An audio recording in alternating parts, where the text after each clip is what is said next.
Hello বন্ধুরা, হেসেলখানায় সকলকে স্বাগত জানাই। প্রত্যেক দিনের মতন আমি আবারও চলে এসেছি আমার চ্যানেলে। তোমাদের জন্য খুব সুন্দর একটা রেসিপি বানিয়ে চলে এসেছি। রেসিপিটা হলো ভাজা ছানার ঝোল। বন্ধুরা, আমি এই ছানার ঝোলটার মধ্যে দুটো মাত্র পটল ব্যবহার করেছি আর 4 পিস আলু দিয়েছি।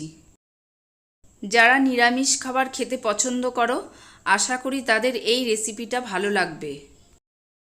তাহলে কথা না বাড়িয়ে ভিডিওটা একবার দেখা যাক। প্রথমে আমি 200 গ্রাম ছানা নিয়ে নিয়েছি। একটা কাপড়ের সাহায্যে ছানার জলগুলোকে সব আমি বার করে নিয়েছি। এরপর আমি ছানাটাকে ভালো করে ড্রাই করে নেব। তারপরে একটা কাঠের চপারের উপরে ভালো করে হাত দিয়ে মেখে নেব। এখানে ছানাটা মাখতে হাতেরই সাহায্য লাগবে, কারণ হাত দিয়ে ভালো করে চটকিয়ে চটকিয়ে ছানাকে ভালো করে শেপ করে নেব, যাতে ছানার মধ্যে কোনো দানা না থাকে। ছানাটাকে চেপে চেপে শেপ করে নেব।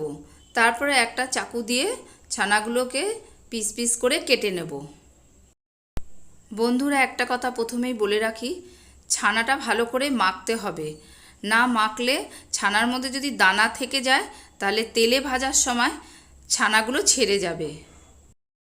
তাই আমি ছানাগুলোকে ভালো করে চটকিয়ে চটকিয়ে মেখে নিয়েছি। তোমরা যদি এইভাবে পিস না করতে চাও, গোল আকৃতিও করতে পারো।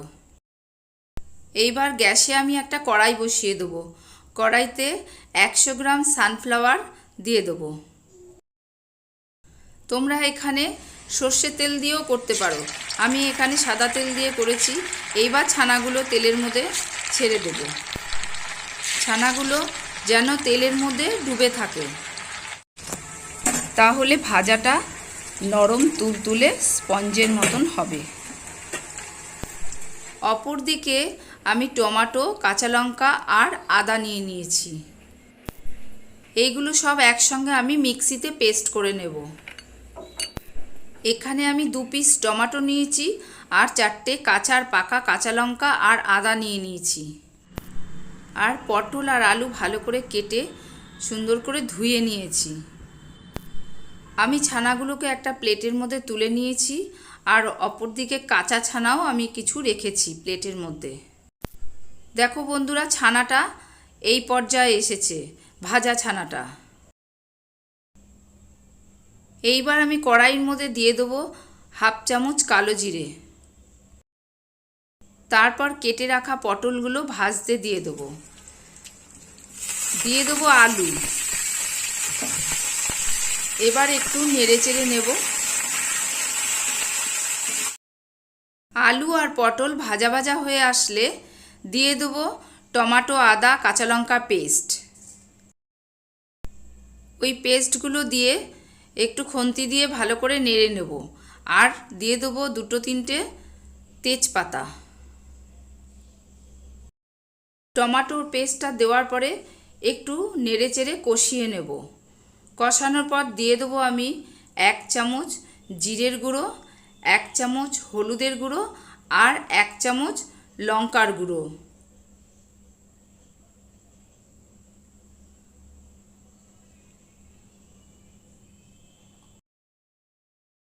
এবার দিয়ে দিচ্ছি 1 টেবিল স্পুন লবণ। তারপর দিয়ে দেবো সামান্য একটু জল। জলটা দিয়ে ভালো করে কষিয়ে নেব।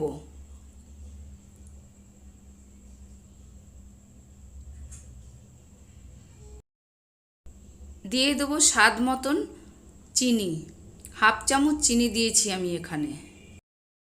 তোমরা এখানে চাইলে চিনিটা স্কিপ করতে পারো। আমি চিনি দিয়েছি পাঞ্চা ভাবটা কাটানোর জন্য। এবার ভালো করে কষিয়ে নেব মশলাটা দিয়ে। দিয়ে দেবো 1/2 মগ জল।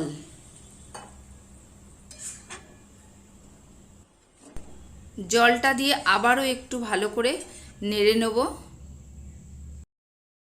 এইবার ভেজে রাখা ছানাগুলো আমি সব দিয়ে দেবো। বন্ধুরা, এই ছানাগুলো ঝোলে দেওয়ার পরে ফুলে উঠবে আর নরম তুলতুলেও হবে।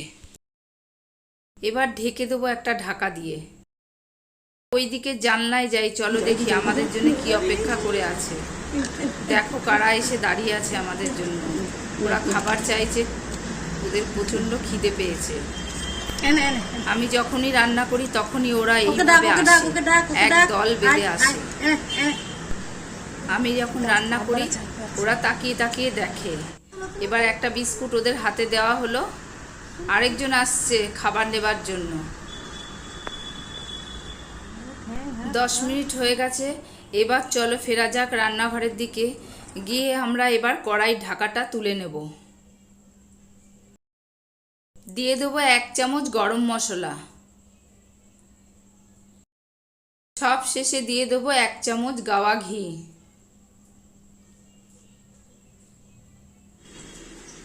তাহলে তৈরি হয়ে গেছে বন্ধুরা আমাদের ভাজা ছানার ঝোল। এটি খেতে খুব সফটি হয়, নরম স্পঞ্জের মতন হয়। তাহলে বন্ধুরা রেসিপিটা তোমাদের কেমন লাগলো কমেন্ট করে অবশ্যই জানাবে। এতক্ষণ আমার সাথে থাকার জন্য তোমাদের অনেক ধন্যবাদ জানাই। একটা লাইক আর সাবস্ক্রাইব অবশ্যই করে দিও। আর রেসিপিটা তোমরা বাড়িতে অবশ্যই বানাবে। তাহলে বন্ধুরা ভিডিওটা আমি এখানে শেষ করছি। তোমরা সবাই সুস্থ থাকবে, ভালো থাকবে।